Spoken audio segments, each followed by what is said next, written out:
I hope everyone is doing fantastic. I really appreciate you coming back and checking out for the rest of this Sawmill build. If you didn't catch the first part, you might want to jump over there and take a peek at it so you can kind of see what's going on and how we got to where we're at. Also, if you haven't subscribed, hit the subscribe button. But let's jump back into this and see if we can get it working. So it's not in the brushes. The brushes in that motor looks pretty good. Unfortunately, I'm thinking it might be something up here. I'm going to pop this off and take a look at it. I don't really know what I was expecting to see when I raised this. I mean, even if I see some big black burn mark, I can't do nothing with it, most likely.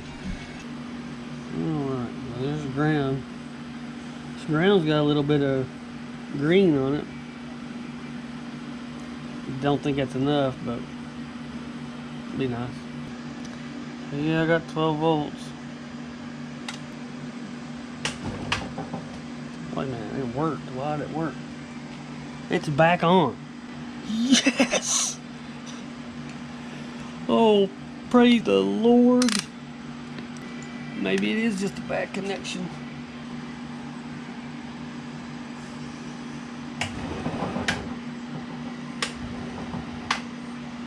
Why did it do that? Oh, right here, right here, right here, right here, right here. Wait, what is it? Yes, yes. Yes. Thank you, thank you, thank you. Oh, thank you. Look there, no tools required. Took that nut right off. I may just try to clean this up. It ain't super bad. It looks like it's just mostly on the top side of it. I don't see it like buried down in it. Let me just take a wire brush to this.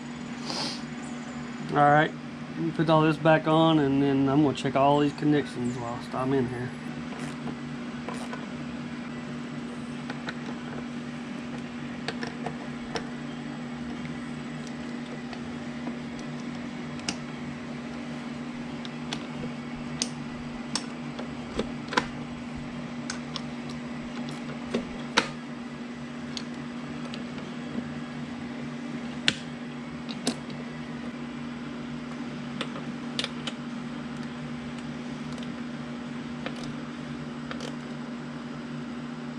That one there is a little loose too. Okay, that should be everything.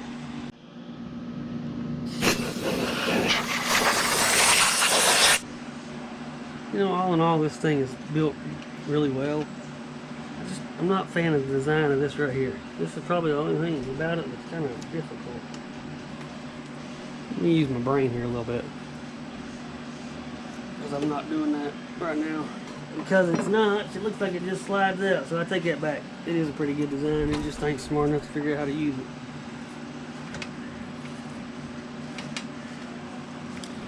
Yeah, that's a pretty good design actually. Get a couple of these lined up and then I'll get the back tightened down. I'm gonna go ahead and turn this thing on and make sure everything works before I tighten these 4 screws in the front down.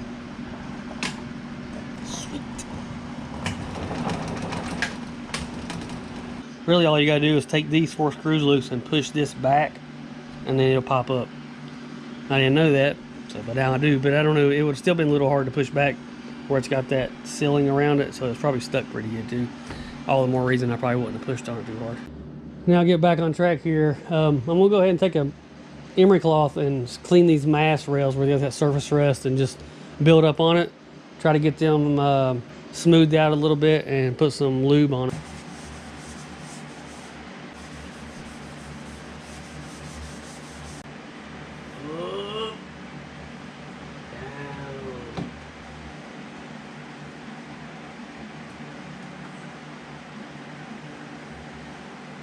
So I don't know if I showed you, but I got the communication cable here, the data cable, down here to this transducer or this sensor where it knows the height of the saw head. I got it run and tied up and hooked up to the setworks box here. All right, now I'm going to try to get this bolt out of here. This is for the bearing, the blade guide over on the idle side. So this sits in here. All of these feel good, which is a good thing, but unfortunately the ones out here, so let me show you on this one right here. So these right here on this side were seized up in here. I got this one out, that one there. I'm moving it, but you can see it's destroyed, so I do have some replacement bolts to go in there. I'm probably going to have to take a torch and heat this up so I can get this out. I just don't know if I got a tap to re-thread that up. I doubt it.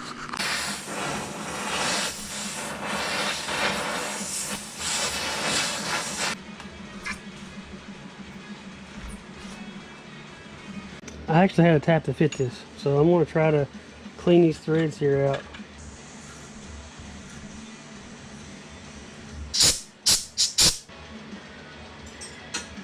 So I guess we'll just try this and see what happens. Okay, it feels pretty good. I had to get some longer bolts here. All the ones I had was too short, but I believe that'll probably work. So let me go ahead and get this put back together.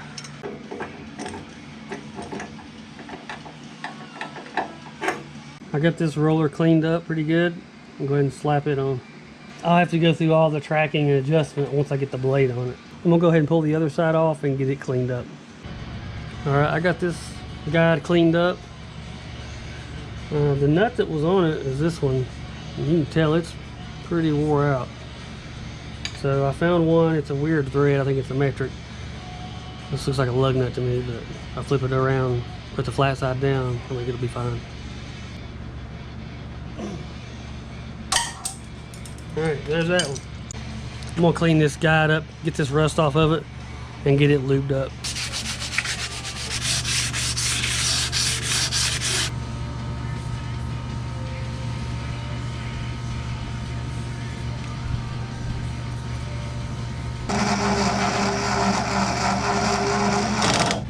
No, that does not sound any better, but it is better.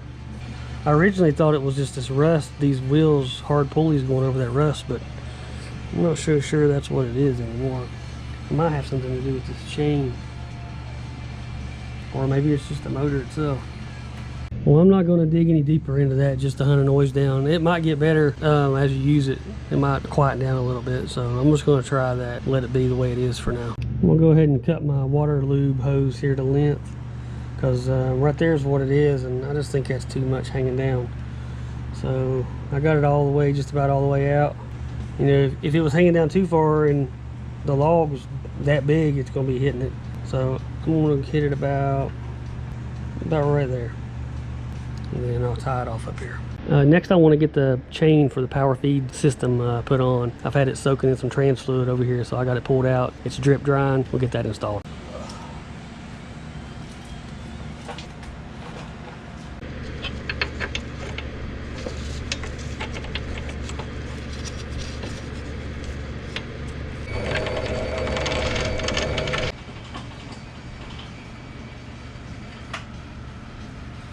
It's one way to do it. I thought that looked a little sloppy, and that was all the way in. There's no way I got that much adjustment. So I don't have it run over those right.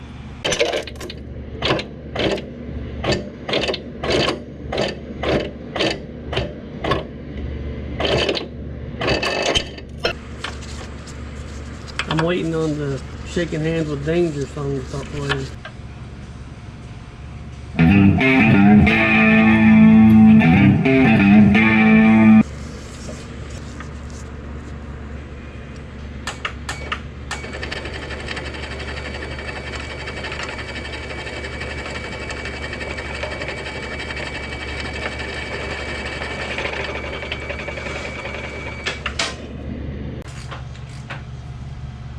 That'll just be where it'll be for now till I get it outside and I can run it back and forth, and I'll get it checked out and make sure it's within specs.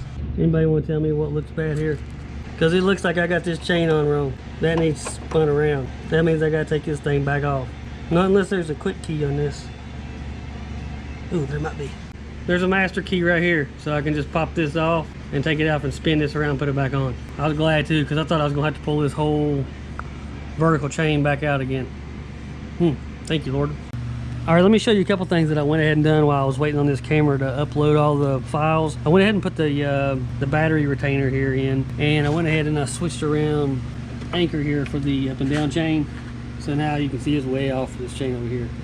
So I still need to get it out side so I can get it adjusted. So that's the next thing. However, nice storm rolled through here and it'll probably have to wait till tomorrow. What I'm going to do now, while I got it in here, I got some new antifreeze to put in it and get that swapped out.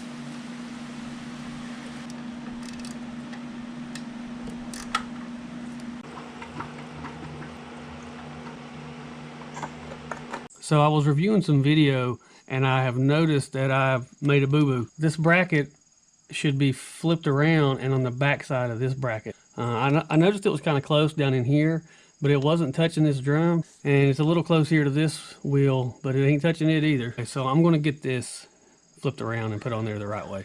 Okay, I got this braking band put on correctly. I got this part right here switched back around, and I got the band adjusted up. So that's that. I'm gonna go ahead and hit all these grease fittings along the chassis here.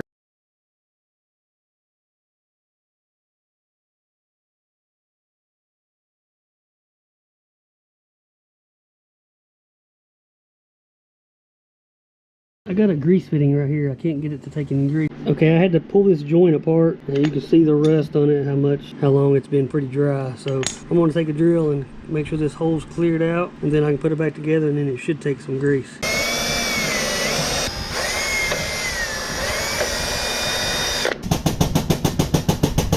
Well, that got it. It was hard, still hard to go in, but I did see it start to come out around the joint, so that one should be good. I'm going to fire it up and run it through all its motions just so I can make sure everything looks and feels good, and then I'm going to go in ahead and adjust my chains. That sun is beating down, so it's super hot right there. Might have to make another plunge in the pool.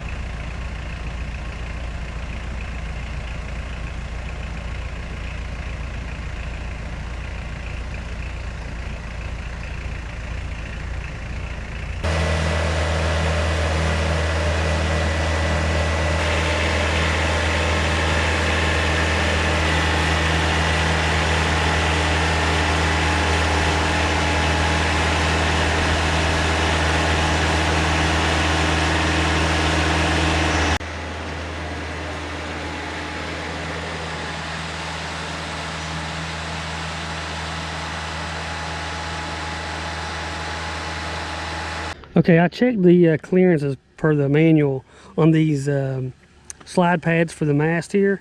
I'm going to leave these be for now. I think that's okay, unless the one that's broke up in here.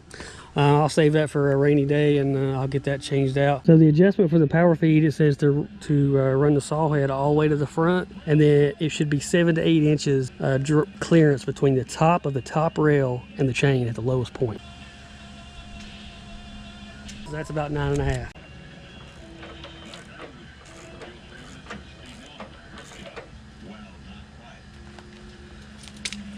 So that's 7.5 right there. It looks about like the lowest part of the chain. So that should be good. Now I'm gonna get the vertical chain. Okay, this one, for the vertical chain, it says to take the saw head all the way to the top of the mast, and that you should have 3/4 inch movement with about a 5-pound force in the center of the chain. I think that's a little loose.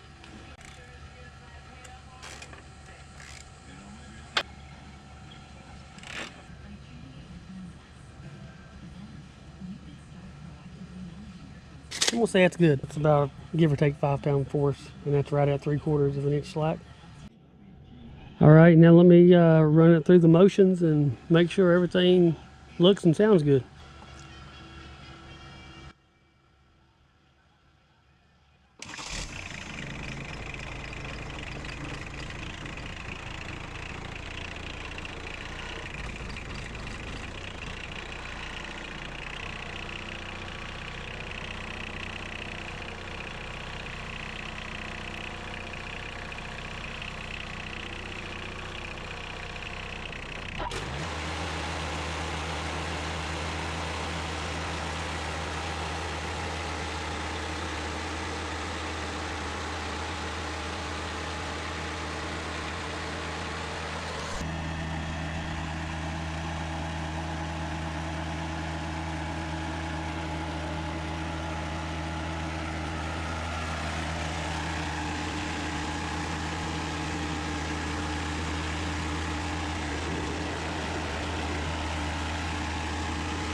I had ordered the oiler that goes right there, but I did not realize there's a cover assembly. But I did find this piece of rubber, and I think I can make this work.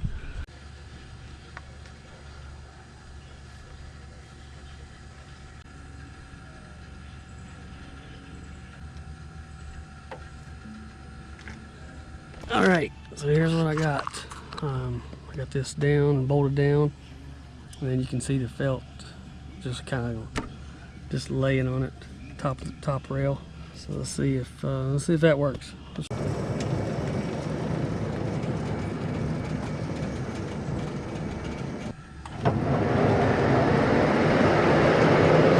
I'm gonna say it's good.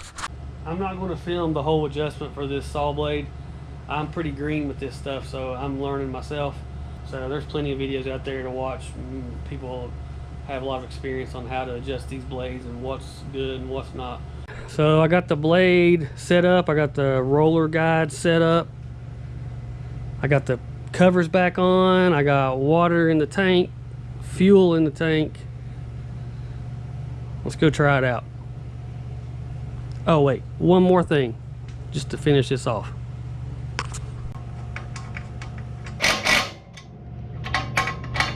I found me a rain cap the other day out at Tractor Supply, so I thought it'd be a really good fit right here. I never did get to change the fluid in the hydraulic system here. I'm gonna get a new filter and fluid for it, but then I will definitely take care of this along when I take care of the gear oil that goes in the gearbox over there for the up and down.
All right, well, that's that. I guess it looks pretty good to me.